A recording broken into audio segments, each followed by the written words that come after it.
What's up, YouTube? Back with another video, and today I just kind of wanted to talk about how to protect your animatronic bases, especially for the big guys, 12 footers, 13 footers, 15 footers, probably even I would say 9 foot or higher.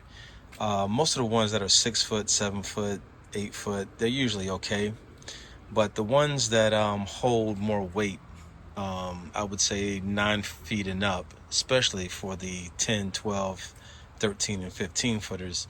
I would highly recommend doing what I'm going to kind of go over today. So I bought an actual Halloween prop. I'm not going to tell you which one yet. It's going to be kind of a surprise when I do the demo and review on it. It was a prop that came out last year. Went to go pick it up for super cheap, and when I got to the person's house who was selling it on Facebook Marketplace, it was already set up in the garage, and the first thing I noticed was the entire base was bent in half. So this part right here, pretty much where you see all of this, was literally almost broken in half. Most of it was due to rust, because of how thin and cheap these are. The rust kind of ate through it, and then the weight of the prop itself was just literally about to break it in half. If I wouldn't have drove over an hour and almost 30 minutes to go get the thing, I probably would have definitely been upset or just said forget it or whatever.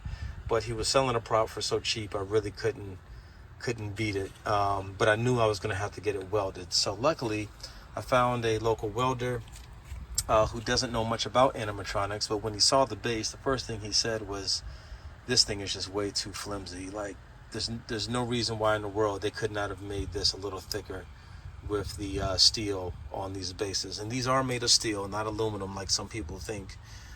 You can test it by just putting a magnet to it. If the magnet sticks, it's usually steel.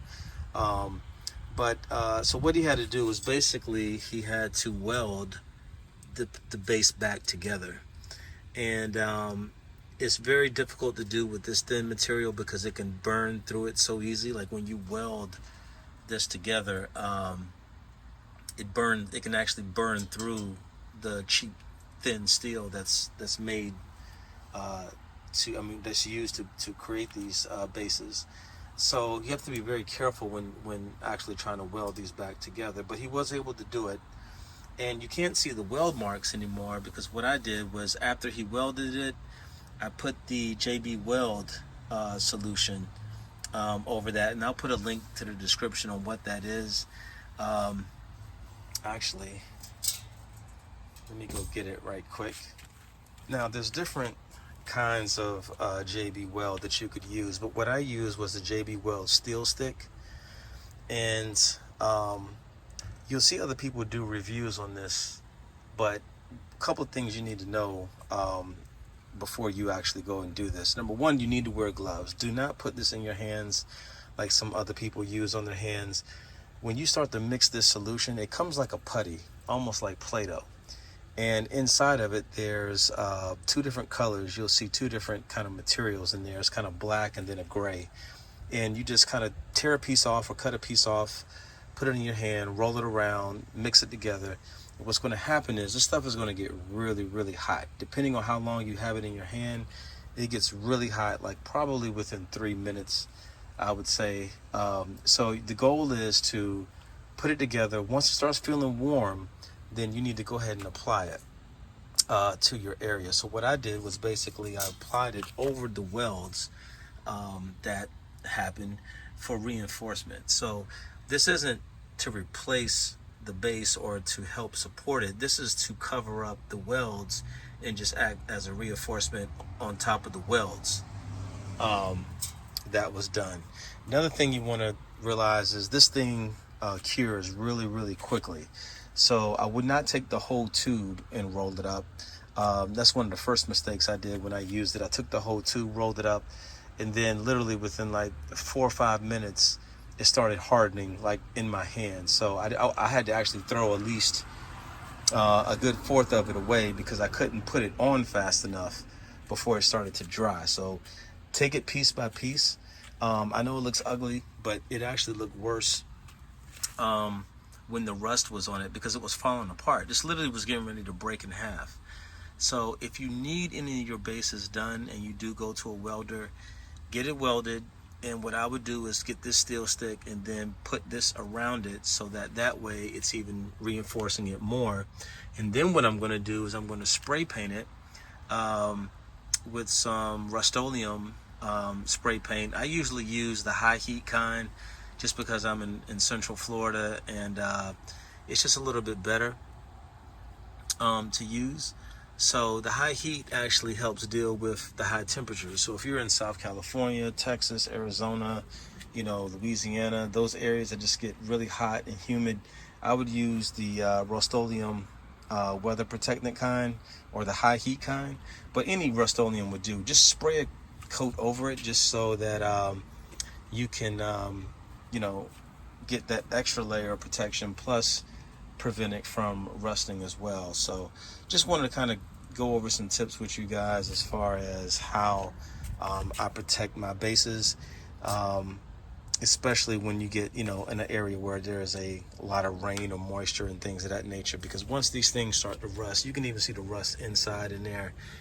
It doesn't take long before these things start to corrode and can literally fall apart, depending on the weight of what you have. So if you have a 12-foot skeleton, if you have the Phantom, if you have Jack Skeleton, if you have I don't know, the Werewolf, the Scarecrow from Lowe's, the Mummy from Lowe's, the Bone Collector, like those bases, you really need to make sure you at least spray paint it so that it won't rust. And depending on how they're built, I would definitely try to reinforce those corners of each area with this stuff right here, especially with how cheaply these things are made. They're just not built well at all.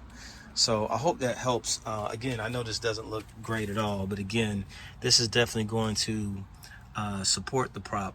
But I actually have the welder, he actually teaches a class at a technical college. And when I brought this to him, he said he's actually going to create a project for his students to actually recreate this same base to the exact same specs with a thicker steel metal. So he said, yeah, that's actually a project he's going to give to his students. So basically, I'm going to make this same base with the same dimensions and specs, but it's just going to be reinforced and thicker. So this is just trying to get me past this one season, which I know it'll do. And again, for the price that I bought that guy for, I'm definitely excited about it. You got to protect this stuff, guys. Don't just, these things are not made. I know people want to keep these things out all year, but they're really not made to keep out all year long. They're just not. I mean, that's why these things corrode so fast. That's why, a lot of the props actually start to fade and crack and break, and they get brittle because of the UV rays from the sun that is just beating these things down. I keep my props out for 1 month, for 4 weeks.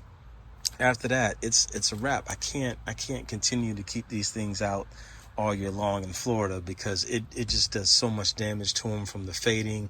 And I know you can put the spray on there and all of that, but it's just too hot down here. The sun is brutal down here in the even in September, and so yeah, I gotta put them up, then take them down, man, to try to help protect them and save them as long as I can. So I hope this helps you guys. And it's just, if you still kind of nervous about using this stuff, there are videos on people showing you how to use it. But my suggestion is definitely wear gloves. Do not use your bare hands. Make sure that you tear it off piece by piece. Don't do the whole thing at one time, because it dries so quickly. Just be very careful, because the longer you keep it in your hand, the hotter it's going to get. It can get very, very hot pretty quickly. And yeah, just make sure you apply it well, let it dry, spray paint it over, you're good to go. All right, catch you in the next video, guys. Peace.